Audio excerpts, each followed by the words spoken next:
The path to success is paved in adversity, and that most successful stories have humble beginnings of someone who leveraged sacrifice and risk to build something special. Put yourself in a position to work hard, achieve certain success, and you put God first. And I know for a fact that God has blessed me because I'm doing my best. My biggest fear, Mitchell, is not managing God's resources correctly.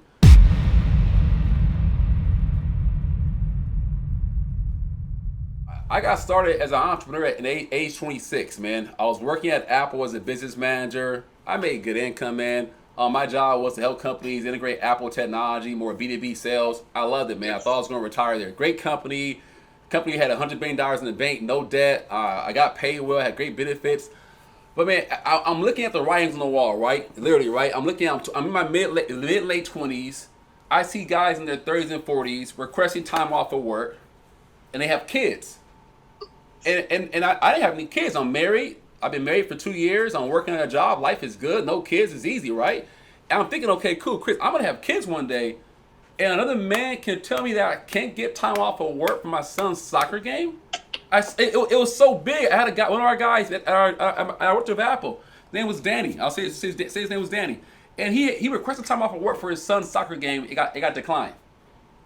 And I said, he was bummed about it, man. I can't go. I said, why not? Like, it's a pretty big game for your son. Small thing, right? But I said, Chris, if I fall down this path, I'll be in my mid-30s, late 30s, early 40s, working at a big corporation, making real good income with real high liabilities, mortgage, car note, debt, vacation, living the American dream, capped out at maybe 175, 180, 200K a year. I didn't want that life. And so I said, man, the challenge was this, man. I didn't like risk. So I'm a guy who wants to be an entrepreneur, but I'm afraid of risk. So I'm like, okay. And I said, okay, at some point in time, I have to take some calculated risk. And I was actually volunteering at my church, man. It was 2013. And a buddy of mine's approached me about life insurance, right? Insurance for myself. I was 27 years old at the time, actually 26.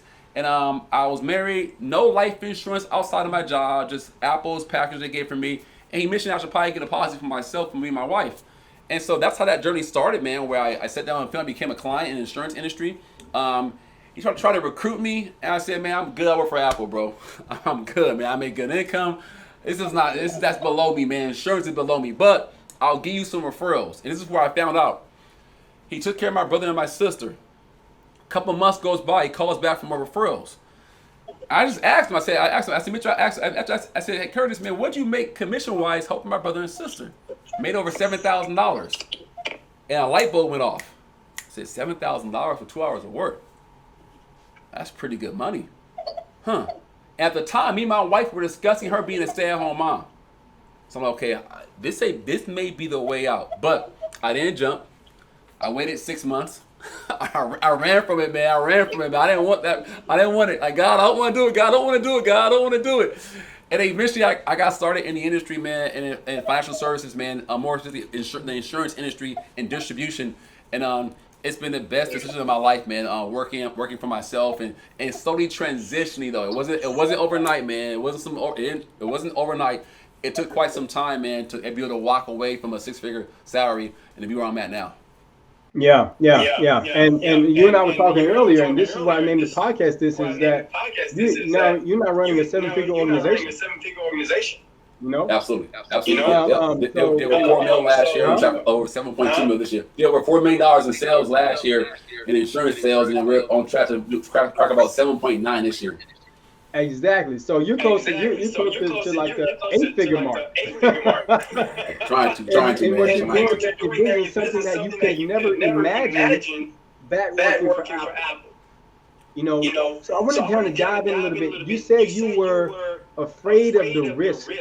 What made you take that leap? Like, what was the mental switch? This was about mindset. What was the mindset shift that you had to make that leap and to take that risk? Because you're right, so many people are afraid of taking that risk, going from that quote secure paycheck, especially a 6-figure income back 2007. Like that's a good chunk of money. Yeah, it is. You know, inflation is not so much. Now inflation, man, that's minimum wage. That's minimum wage, bro. A good chunk of money.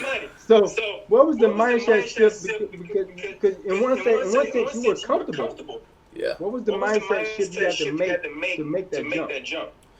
I think for me there were two there's levels to it, right, Mitchell? The first level was just trying something different. Like I grew up in a household, man. You get a job, you clock in, you clock out. There's risk in trying something. I'm not going into debt. I'm not getting a loan from the bank. I'm not leaving my job. I'm just trying something different. That was the first risk for me. I'm like, okay, doing insurance, something different, man. Outside of a job, clocking in, clocking out. I have a job at Apple. Everyone says it's great.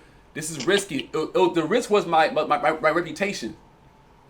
Like, Chris, what are you doing, Chris? Insurance, man? You trying to be an entrepreneur or what? And especially insurance, man. If I say I was doing real estate, that's a big, sexy industry, right? Everyone loves real estate. I'm doing insurance. Everyone's going this direction in real estate. I'm going here and doing insurance. And so that was the first risk.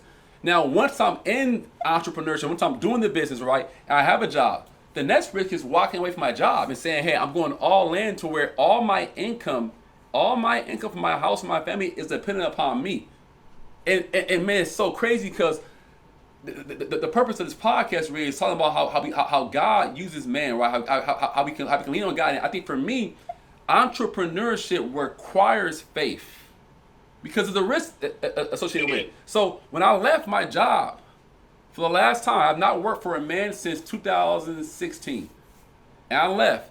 I told my wife, I said, babe, I'm ready to go all in. So I'm going all in. We had at that time my son was like 6 months old.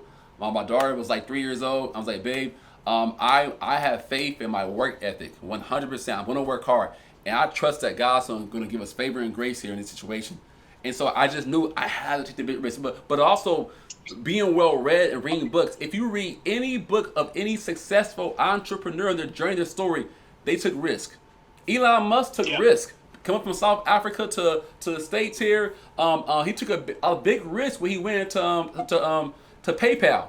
PayPal, he sold his company to PayPal. People see Tesla, they see SpaceX, they see all these things, they see Twitter. No. Go back to PayPal days, living on the couch, being broke in his 30s, early 30s, late 20s, being broke, right? Now he's sleeping in the office. Sleeping in the office. They don't see those days, man. So as I was start to read more books, man, and be self-taught and self-educated, I realized the path to success is paved in adversity, and that most successful stories have humble beginnings of someone who leveraged sacrifice and risk to build something special. And so I knew, okay, this is a path I have to go down.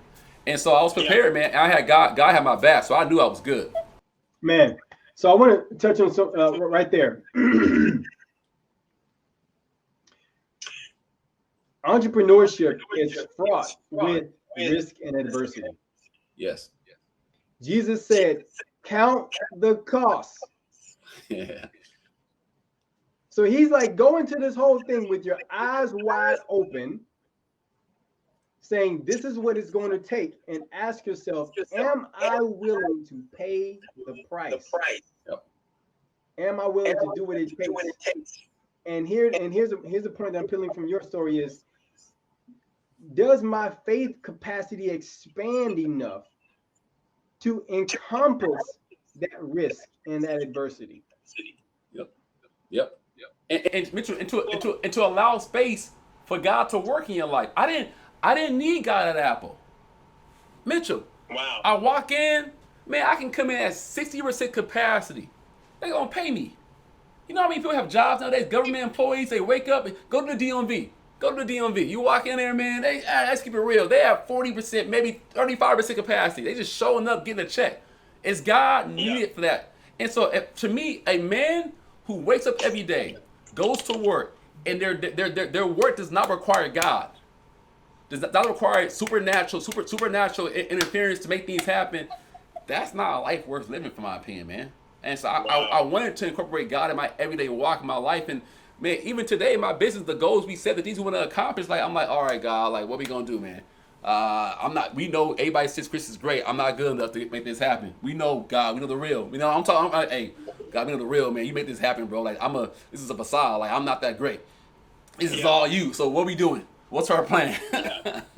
Man, so one of the things we talked about earlier before we got on here was your success formula, which is heavily dependent on God. Yep.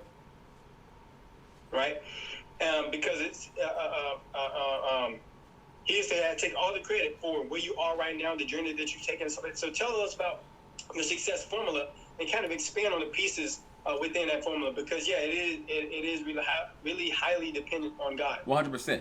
I believe that my hard work plus God's grace and favor in my life equals success. So I'm gonna get a shirt made, man. Hard work plus grace plus favor equals success. Because, man, Mitchell, I can point back to multiple occasions in my career, in my business, certain deals that took place, certain clients that really saved me, people who wanted to work with me in business. Hey, Chris, I want to work with you. I had no control over it. And you know what it did at some point? It humbled me. Man, there was one point in my career, I'm having a lot of success. This was like 2020, business is blowing up. And things are happening in my business. I have no control. Now I'm working my butt off. I'm grinding. I'm in place. I'm putting myself in place to be blessed. I'm not lazy. I'm working. Like, I'm putting in work. I'm growing. I'm improving myself. I'm loving people. I'm serving people. I know God's gonna bless me. And these things happen in my business where it's like, wow, I have no control over that. 2 months ago, I get a phone call from an experienced broker in this industry. And on the West Coast, hey Chris, I want to work with you. I don't know. I'm like, what do you mean, man? Like, what do you mean? Oh, we want to work with you, Chris. So our agency wants to work with your agency. And so, Mitchell, to people who don't understand about the kind of business I do, that's like saying, hey, I'm gonna align myself with you. It's free profits coming to my business. Not free profit, but profits I didn't earn. All their past experience in the industry that they worked hard, I didn't help develop them. They want to work with me now. Wow. And I'll get profits from their agency. And I'm like, why? I don't control that. I can't say, hey, Mitchell, man, I was so great. I built them up, man. No, it's like God just blessed me. But I believe that my hard work, because of my track record, I have a track record of success in certain things. So they saw that and said, okay, this is a guy I want to work with based off his work. But I know that God's favor and grace made that possible. And so for so many people out there, you realize that my success is there for you, man. Like, it's biblical. It's in Proverbs, man. Like success is easy to attain in this country. God bless his managers. If you manage your gifts, you can be a heathen. I know heathens who don't want to step foot in the church, will not pick up the Bible one day. But guess what? They're highly successful. Yeah. And they use biblical principles to win in life. And you like, hey, bro, that's a biblical, hey, sir, that's a biblical principle. But what do you mean? Like, that's a God, and they're using it, and they're managing God's resources on this earth, which is people, resources, everything, and maximizing their gifts, and they're being blessed. It's a simple thing. And so I think if people truly understood that, man, if you really put yourself in a position to work hard, achieve certain success, and you put God first, and I know for a fact that God has blessed me because I'm gonna do my best. My biggest fear, Mitchell, is not managing God's resources correctly. God bless you with an individual person to work with, a resource, money, not paying my tithes. I'm afraid of that. Like, God's giving me this business. It's not my business, so I gotta manage it and lead it the right way because it's His. He can take it like that. Yeah, man. So I want to highlight for you what you just said. I want to highlight for the audience what Chris just said here. The heathen will work the only kingdom principle that they understand, which is hard work. Yep. But pay attention to Chris's formula. Plus God's grace and favor. They'll say, "Oh, what's the old saying? It says that if you work hard enough, then you'll be in a position for when opportunity arrives and when luck arrives, or whatever it is, something like that." Yeah. You know what I'm saying? Yeah. But Proverbs says, a diligent hand will prosper. Sorry, the diligent will prosper, but the lazy will be made to waste. Yep. And so they're working the only principle that they understand, which is hard work. But you're saying, I love how you're saying this, it's not just about that. There's more to it than that. And if you want to be successful in your business, you have to number one, acknowledge and understand that there's more to it to that. And then the second thing I put up, what you just said there, is the kingdom principle of stewardship. Yep. and multiplication. That whatever I get into my hand must multiply. Yep. God has to see a return on his investment. Man. Yep. So, I love that. So tell us about. This is the part that's really intriguing to me. That you were successful in your business. You were active in your church. You were full time. You know, your business was doing well, and you were like, why do I need to make more? Like, how do I get to that next level? Yeah. Because again, like Chris, your journey sounds like to me going from like comfortable to discomfort to comfortable to discomfort again. Like, how do you manufacture that? You know, so tell us about what it took for you to go to that seven-figure mindset and really push past what most people would say was comfortable for you. Yeah. Obviously, a lot of us, we're driven to go work hard because you want certain things. You want a nice car, you want a nice house, you want to take care of your family, you want some money in the bank, you want to have the necessities in life, man. And after a certain level of income, I was always told that around $250,000 a year in America, you get food freedom. It's take home $250,000. 10 freedom, like quarter meal's food freedom. You eventually you go to the store, man. You go to the restaurant with your wife, man. Back in the day, when I went to a restaurant, you know what I look first? I would look right first to make sure the price was aligned with my wallet, my budget, and then based off of price, I'll look left. That's good. Oh, that's a salad. Okay, I don't even want a salad, but okay, let me look up. I can do that. Okay, but I want to look. Oh, that steak looks delicious. That steak is $85 a la carte. I'm not getting that steak, right? And so, at a certain amount of income, you have some food freedom. You have food freedom. You're making good money. They say the sweet spot's around $500,000 to $750,000 a year in America. You're good. So you making 1.2 mil, making 3 mil, making 5 mil, making 10 mil. Elon Musk is like, okay, cool. He's happy, but the guy making $580 a year, $750 a year is almost as happy as him when it comes to what he can purchase in his world, right? At the end of the day, like you need a yacht, a bigger yacht. Are you extra happy with it? It's nice to have it. Does it make you that happier? And so I was making income, right, making money, and I asked him a question. I said, why make 1.2 mil a year? Why make 2 mil? Why make 3? Why make 5? Why make more money? Like it was like, bro, it's about 12 months ago. I'm like, why? Like, what's for what? I'm good. Family's good. I'm driven, right? I'm competitive. I'm like, deep down inside, I feel like, why? Like at this discomfort, like what's why? And so I'm in a business meeting, right? With some big dogs in our industry, and I'm sitting there and asking myself the question why. And God, man. So renowned how he works, man. God, so a couple days later, I get a phone call from my pastor. Hey, Chris, hey, my wife couldn't make it to this conference. Can you make it out? I'm like, all right. What kind of conference is it? I'm thinking it's a church conference, all right, man. I don't mind going. I'll go to a church, but just John C. Maxwell. I'm like, John C. Maxwell conference, like, oh, like a big conference of like 100,000 people. No, about 40, 50 people in John C. Maxwell. That's intimate. But hey, it's a catch, man. It's in 2 days. It's last minute. Can you make it? Call my wife. Hey, babe, go. My wife said, you better go. So I go, right? So I go to the conference, right? I'm at the conference here. I'm here to learn from John C. Maxwell how to be a better leader and how to all that kind of stuff. I'm taking notes, man. I got my book.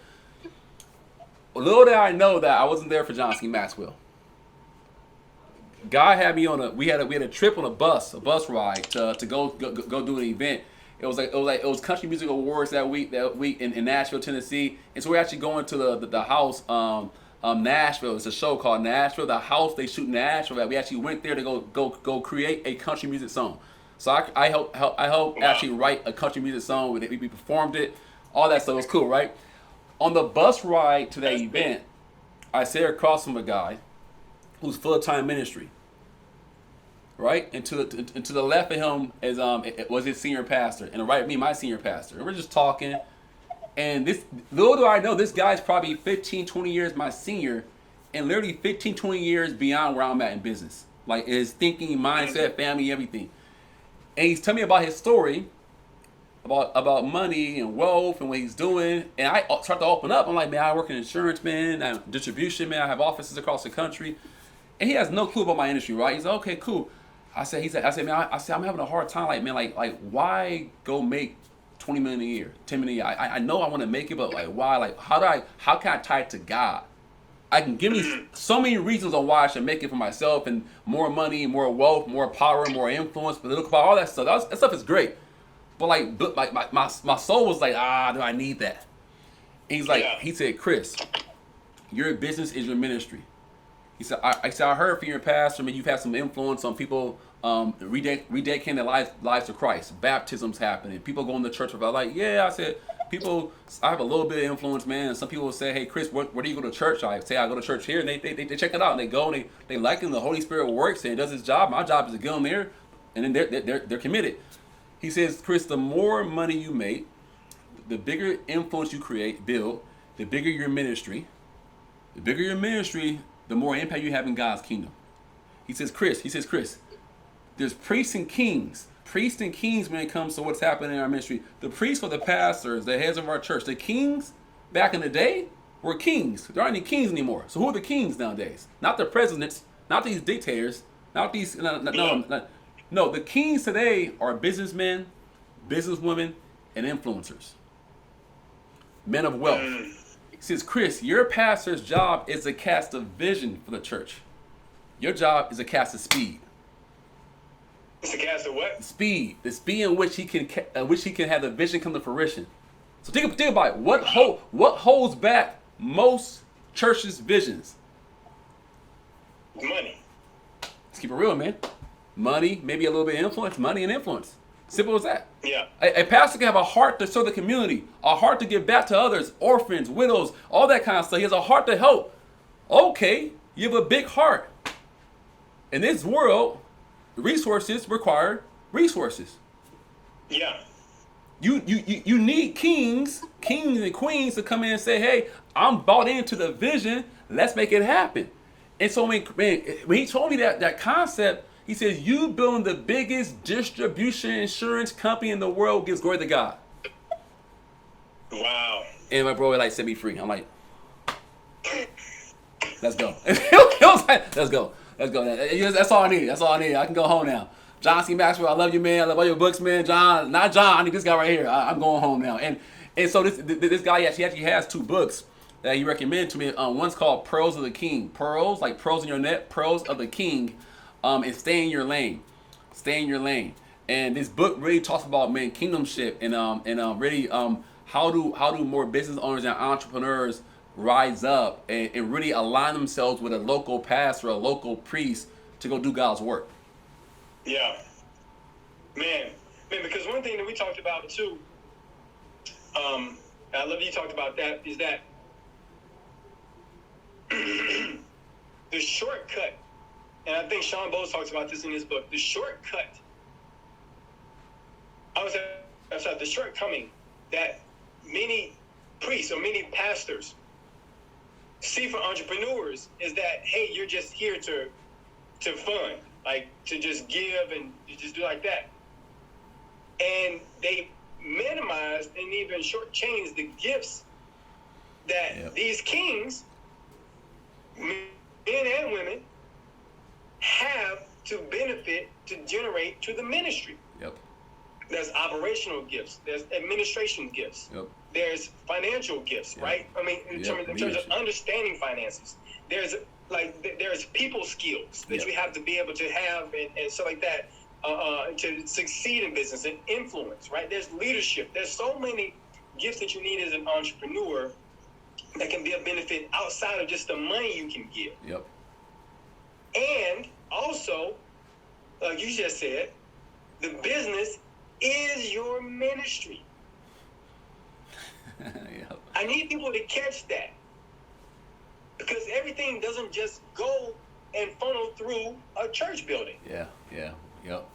People can get saved outside of a church building. Miracles can happen at a business conference. Absolutely. Like in your office. Yep. People can give their lives to Christ. Because Mitchell, people can find their mission and be on purpose for God and live out and walk out their kingdom assignment and destiny in your office. 100%. 100%.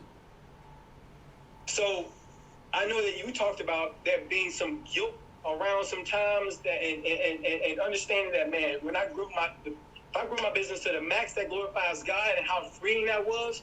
But the flip side of that was how trapped you felt and how kind of guilty you felt because of your success, because of what you were doing in entrepreneurship. Like, well, and I'm supposed to be back in the church world a little bit. Tell us a little bit more about how you navigated that whole water. Absolutely. I mean, at a point you get like you feel bad, right? Like even the other day, right? Sunday, and bless her heart, right? I'm in the foyer at church, and she's doing her job, man. She's recruiting. She's like, hey, young man, how you doing? Are you a member here? Yeah, I'm a member here. Okay, cool. She's like, she said, we need some volunteers to help out in Baltimore to pass out food to the needy. When can you volunteer?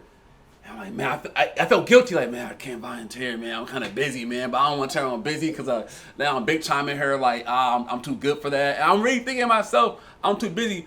But then something came on me. I said, Chris, you just cut a check right now for a tithe on X amount of money today in this service. That's going to fund a ton of food for that ministry. We're a team. We're a team. We're a team. That's my part of the relay. Yes. Stick. Wow. Here you go. You pick it up. You go run. You go ahead and deliver the food. That's what I can do. That's what you can do. And so for so long, man, I feel like, man, I should be a greeter. Man, I need greeters, man. I need to be a greeter.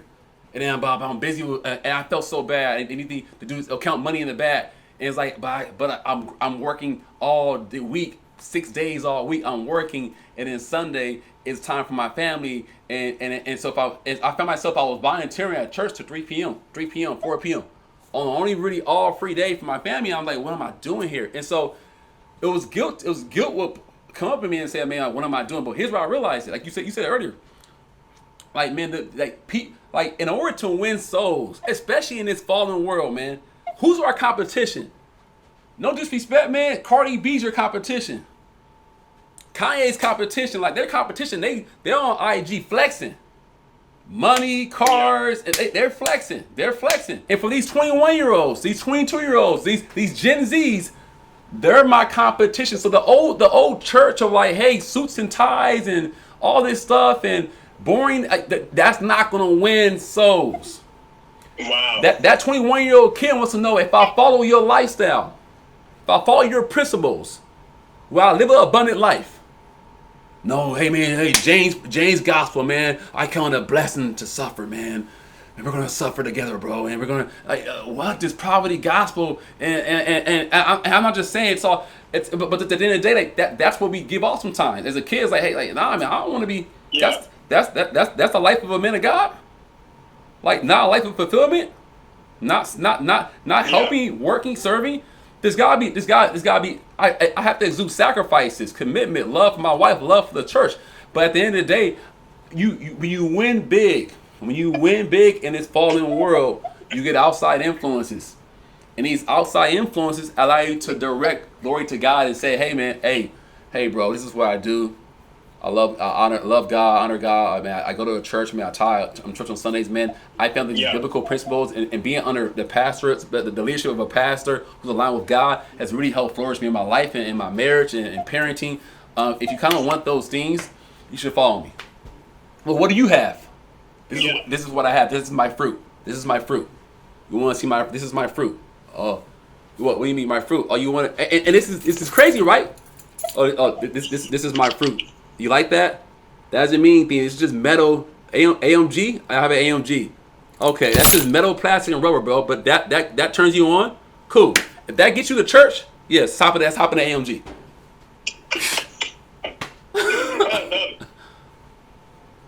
If that's what gets you to church, man. That gets you to church, hop in the AMG. I love it, man. And that's real. And I think what people need to really understand is that as long as you stay in your lane, and you do what God has called you to do, you're going to bear fruit in your life. God called Mother Teresa to Calcutta, India. Yep. God calls missionaries to the backwater woods of backwaters of Africa. Yep. God calls Chris into the business world. And at the end of the day, on the judgment seat, what we're held accountable for is, were we faithful to the lane he called us to? Yep. Whatever that looks like. So let's get rid of this whole measurement of success and measuring rod of success. Yep. And how you went from a 6-figure to a 7-figure mindset was just, I'm going to fully run my lane. I'm going to fully glorify God with the gifts that He's given me, and I'm not looking back. Yeah. No regrets. I'm going to glorify God. I'm going to be a sold out servant, and I'm going to glorify God fully. Right? And so, for other people, they may be, I'm going to fully go to Africa. I'm going to save this entire region of villages, and I'm going to dominate this whole thing over here. Like, that's what God has called me to do. Like, go do that. Yep. And be the best at whatever you're doing, man. So I love that. So Chris, man, this has been fantastic. Where can people go to learn more about you, what you're doing in the insurance industry? Where can people go find out more about you and taste some more of that fruit that you're talking about, man? Absolutely, man. We have a YouTube channel called Serve to Earn, so you can subscribe to the channel, follow us, or check it out. YouTube, Serve to Earn, and also Instagram and handle is Sold Out Servant. Right. I put that in the comments on the Facebook. Oh, perfect. And then the IG Sold Out Servant, Chris Hart. So follow us, we follow back, man. We show a lot of content. My main mission for the Serve to Earn channel is to really teach people how to use their God-given gifts and abilities to serve others. Because I believe it, Mitchell, man. Those in business who serve the most always earn the most.